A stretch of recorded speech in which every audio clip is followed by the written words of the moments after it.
I was able to roll the truck outside yesterday and grabbed our backhoe and took the bed off that 79 frame and got it set onto this frame. I had to come up with some more different wheels and tires. These come off an air compressor trailer we have. They're just Dodge wheels, so the wheels they're just regular tires, not even trailer tires. But anyway, I'm not going to use them just for rollers. But the bed was not going to fit on there with those big off-road tires on there. It barely fits with these because the offset of this wheel with that narrowed axle, the tires are hitting the inside of the bed on each side. So I'm sure I'm definitely going to have to tub the bed here to get the wheels that I want, the 8-inch wheels I want to fit on there, but I won't do that till we need to. I did get the bed bolted down. I found that this is a newer style bed. This is, as I mentioned in previous videos, this is a 57 and newer. So there's some slight differences. That fender's a little higher than it should be on these. I'm not going to address that until I get around to putting like the running boards on. If things don't line up well enough, or if the fenders front and back don't line up visually from a distance, that I might, there's several reasons. It'd be nice to just leave them because a bunch of extra holes to fill and all that, but we'll see how it looks when I get a little bit farther along. I did notice that where the bed mounts in the front must be different in these years. I had to drill holes for that. The back worked just fine. They sat right there and there was already holes for that in the frame, so that didn't change throughout the years. And then I haven't messed with bolting down the two center cross members. At this point, I just wanted the bed to not fall off. I'm not too worried about those until I get around to redoing the floor in here with whatever I do. I've got the Mustang tank set in there just for now. Mostly get it off the shop floor. But I'm going to plan on just putting it right about in that area and just tie it in with ratchet straps to get the truck running. And I'll probably even leave it like that for a while because it doesn't really hurt anything sitting in there, as long as I secure it really well. So that's the plan there. So we'll keep trucking forward. Definitely looks a lot better with the bed on there. Just need to get some run boards on it. I did order some tires too. They'll be here Wednesday. But I don't know. I just don't know what I'm going to do about wheels. I've got some 8-inch wide welds up there on the wall. Which the offset on those is pretty deep. I don't know if they would fit anyway, but maybe if they do, then I'll be able to figure out what back spacing to order when I order wheels. So I don't know what I'm going to do there yet. We'll see. Working on building a battery tray. The original one was rotten, and I pulled this one out of the Mustang hoping I could kind of make it fit, but it's way too wacky to fit in the original location, which is in here through the floor right there. So I need to build a tray that sits on those two frame member, or whatever you want to call it, outriggers there. So my plan is, I got this old channel iron stuff from I think it was off like an old radio tower or something. We got a bunch of this stuff years ago from somebody, just scrapping it out. So it's decent metal. So my thought is I'll use these to bolt to the cross member, and with it being channel iron, it'll allow the bolt heads to sit down below where the battery sits, and then just a couple pieces of angle iron, not that piece, but just for example, a couple pieces of angle iron welded to those on each side, and then probably another piece of this stuff on each end just to box it in, unless I can find some other channel iron. But this stuff works. I got lots of that junk, so might as well use it up for this. So I think that'll be perfect. I was trying to figure out how to build this out of channel iron, but then also bolt it down to those cross members without the bolt head sticking up to where the battery would sit on there and break the battery. So this insets those bolt heads, and it's good and strong too. So I'm digging this idea. We'll see how it turns out. Here's the tray I ended up with. It's just a real basic, it's just angle iron and stuff. But I need to get some rods in a hold down for it, and I'll probably just weld the rods on the outside or whatever, depending on what I end up with. But I think that'll work just fine. Just about done with the battery holder box thing. Already showed you the bottom part. This is what I've done on the top, just some welded some ready rod to it, made a bracket out of angle iron and some rod there. So nothing special, but that ought to keep the battery in place, I think. Actually, after I put the ready rod on there, it's almost hard to actually get it into the floor. I had to kind of jockey it to get it down in there. But once it's in there, there's plenty of room. It's just the hole in the floor is not quite as big as the box, so it just shouldn't be a big surprise. But I think that ought to work. So I grabbed myself a gadget the other day, one of these little Harbor Freight tire mounters, and boy, I'm really questioning why I didn't get one of these 10 years ago. They are stupid cheap. It's like 40 bucks, and that's not even with their daily 20% coupon. Boy, it works slick. I've anchored it down to the concrete here, but you could use it on a pallet. In fact, when I was picking this up, a guy at Home Depot that was in the checkout line said he got one. He put his on the pallet and works slick like that, portable. I don't need mine to be portable at the moment, so we're going this route. One thing I'll mention so far is this seemed to be my best setting for just doing some 15-inch car tires.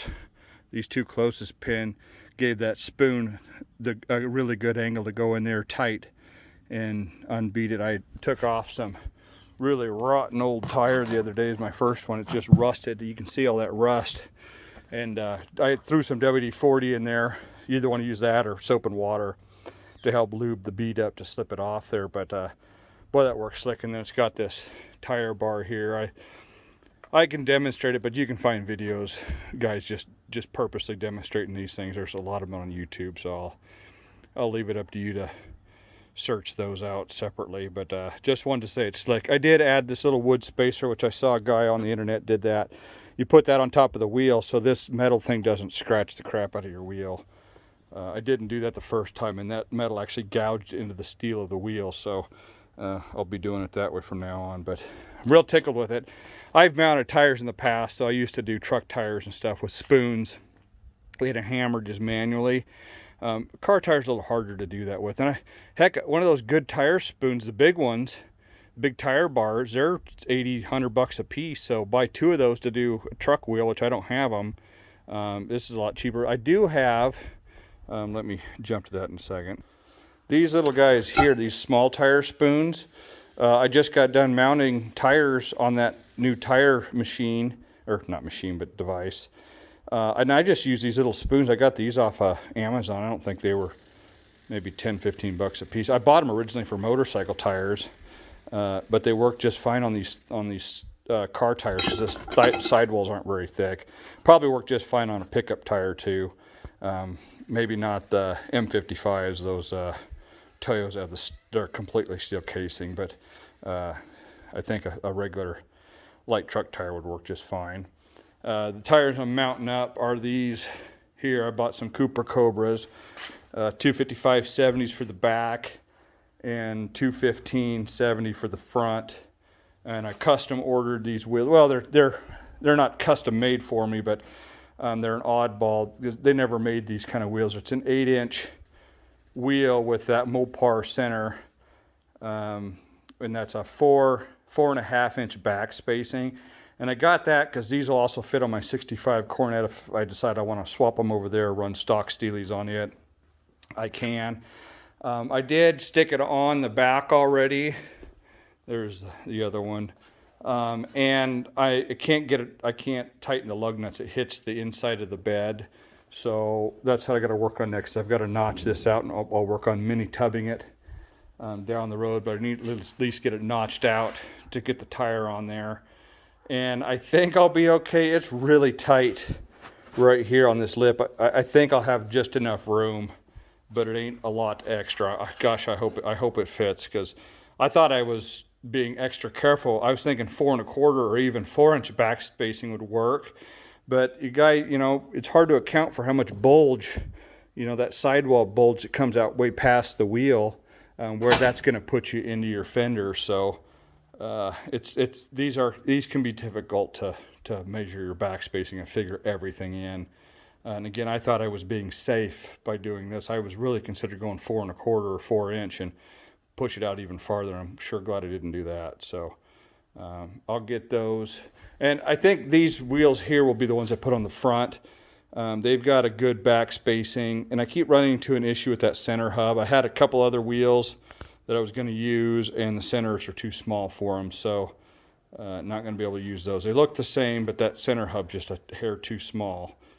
But I know these fit, obviously, so I'll just take the tires that are on them off because they're super old, and throw those Coopers on that, and then we'll have all 4 tires on the ground again, which would be cool. So I'll work on getting that bed cut up. Just want to show how I line this out. So I just took a wooden stake with that tire mounted on here as best I could and just ran it around that, so I knew where the tire was sitting statically. And then I've measured the distance between the axle and the frame, so I've got 3 inches of travel. So I'm going to go 4 inches above this line for the cutout. And so I took the pencil and string, and I held the string with my thumb right the center of this, and then just pulled this tight to my marking that was about 4 inches above this, and then just ran that all the way around, just, you know, using it as a simple compass. And then my plan is cut this piece out, and I can use this for my mini tub, because then I'll just put this wherever I need to on the inside, and just cut a flat piece of sheet metal all the way around, you know, for the top piece, and just weld it all back together. I think that'll work fine. I'll have to do something with this cross member bracket here, and there's another one back here, but I'm not really going to use as much of a pickup, so I don't need a ton of bed strength. But I'll just move that forward a little bit. Same thing on the back, and I don't see that being an issue. So the next step is going to be cutting this out as perfect as possible so I can reuse this piece. I've got a little body saw. Preferably I'd like to do this on the inside of the bed rather than being crammed up under here, but I don't know how to really transcribe this to the other side without, you know, spending a bunch of time making a cardboard template and something like that. I don't think it's worth doing that, so we'll just try this and see how it turns out. But I guess we'll see. If I make a mess of it, it's my own, so that's my own problem. Well, I got it cut out. Looks pretty good shape-wise. Didn't end up being able to use my body saw because there wasn't enough room, so I just did it with my little die grinder thing, so that worked just fine. So here's what we look like. Oh, if I don't trip and hurt myself. Here's what we look like with them on there. One thing, it's fine right now. As you can see, there ain't a lot of space up in there. I mean, it's almost, I can get a good shot of it. I would say if it gets down to right here, we're gonna hit that. So I don't know, I'm not real happy about that. I almost need another 1/4 inch of offset, but we'll run it for now. What I might do is come in here somehow and either just cut this, or I've seen a lot on cars, it kind of ruins it, but they pinch that seam in right here. If I did that, I think I would probably be fine. It's probably never gonna, well, I wouldn't say never, but I don't know if that tire is gonna travel up in there that far to do that. I don't care for that. I'm not real happy that my clearances are that tight, but it'll be fine for the moment until I hit my first bump anyway. But looks good on there. I like the deep set look, and then we'll have the skinnies up front. I might just pop some poverty caps on these too and run it like that. But I like that big tire. It really fills up the wheel well, which was a concern of mine. So looks weird without the running boards on it. Yeah, we'll see once we get the front tires on there how they look too. But I like the looks of it. I just wish it was just inset just a hair more, but is what it is. And that's a narrower axle than stock as well. That was a, what did I say, a 58 inch, and normally these are like 60 or 61, I think. So at least I was able to get a deep dish with those a little bit extra, but I don't know. And you can buy wider fenders for these, but I don't want to do that either. Oh, you know, the other thing that I guess I should be concerned about is that fender is actually supposed to come down another like 1.5 inches to be where it is correct for the 56 or the 53 through 56.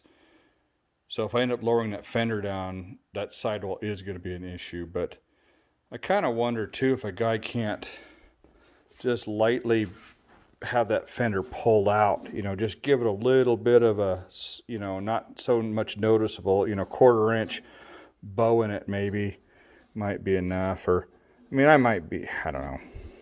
I'll have to come back to that. A little concerned. Well, I got my new front tires mounted up today and stuck on, so I had to hang the front fenders on there just to kind of get a better idea how things are looking. I also stuck on some Police Interceptor wheel covers I have, some Chrysler Police Interceptors. I only got 3. A friend of mine thinks he might have an extra 1 or 2, so he's looking for that. Otherwise, might have to come up with something else, because those stupid things are collectible items now. But I think it fits the look of that I'm going for pretty good. Early 60s, late 50s. Chrome reverse would be fine. I'm going to keep my eyes out, for some original, not the multi-lug ones someday. But I'm liking this look. I really like the wider 8-inch factory look rear wheels. It kind of puts me in the mind of, when drag racing really started to become a thing, you would just grab what you could out of the wrecking yard or whatever.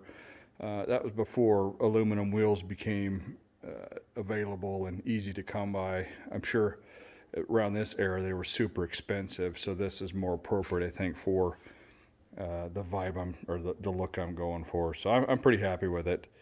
The fronts are inset quite a ways, but that's okay too. A lot of gassers and stuff are like that. It's, you go for a narrow wheel, it's going to stick in farther. So it's not so bad that it's annoying, especially on the inside. There's really not a terrible gap between the tire and the fender. It's just the way the fender kind of rolls around makes it look, I think, like the tires. Well, and how low it is too, I guess maybe just makes it more obvious, but I think it looks okay. This side just got the lug nuts, which some spider caps would probably look pretty good on here too, on those steel wheels, but I think I'll go with the hubcap look for in the beginning, at least until I change my mind or want a different look. I might set the front end up higher on this. I haven't decided if I want a rake down look or the rake up look. The gasser style was up in the front, where the muscle car was more like down in the front. But I'll just have to kind of tool with that. If I raise it up in the front and don't really capture the gasser look, it's just going to look stupid. So a little more universal to have a lower in the front and the back, or just level is fine too. So I'll tinker with that once I get a little bit farther along. But no, I'm really liking the looks of this. I think it looks sharp in just kind of a subtle way. Good way to put it. These big wide tires and big. I really like how those tires fill that wheel well up. I think that looks pretty sharp. And then I got the other side cut out. Used that die grinder. I think I mentioned that. Hadn't done a radius cut like that with a die grinder before. I just took my time and went slow. And it's that small wheel on that die grinder. I think those are 2.5 or 3 inch wheels or something. They're not very big. It's just funny though that this tire would almost fit in there. Look, it just barely. Almost just a hair kisses that inner bed. But if I went out any farther, I run it into the lip. So it's okay. And I'll probably go ahead and tub it clear out to where the springs are. That way, if I ever wanted to put a wider tire, I could just, get a more offset and run that extra width inboard. If I ever want to run drag slicks or something, who knows? At least I won't mind having the tubs in here. I'm going to use this like a car more than anything. So just for driving around and traveling or whatever, cruising. So reducing the bed is not an issue. Bed space not an issue. So yeah, digging it. Like the Cooper Cobras, I think they look sharp on there. And I also had my dad come over and had him put his finger up in here while I worked the suspension up and down, and it's close. It's got a finger width between, but I think that'll be okay. But it'll be interesting if and when I lower these fenders down to where they should be for this year pickup, if I'll run into a problem then. But if I got to take the fender off, I could probably tune up that lip on the inside, either curl it back and weld it or pie cut it, or cut it off and reinforce it with something a little, I don't know. Well, I'm not too worried about that right now, but it'll look better when some running boards are on it too. But that's I just wanted to hang the fender on here and just kind of get an overview. It's just nice little gratification on the progress I'm making, that this might actually be drivable again someday. So it's coming together.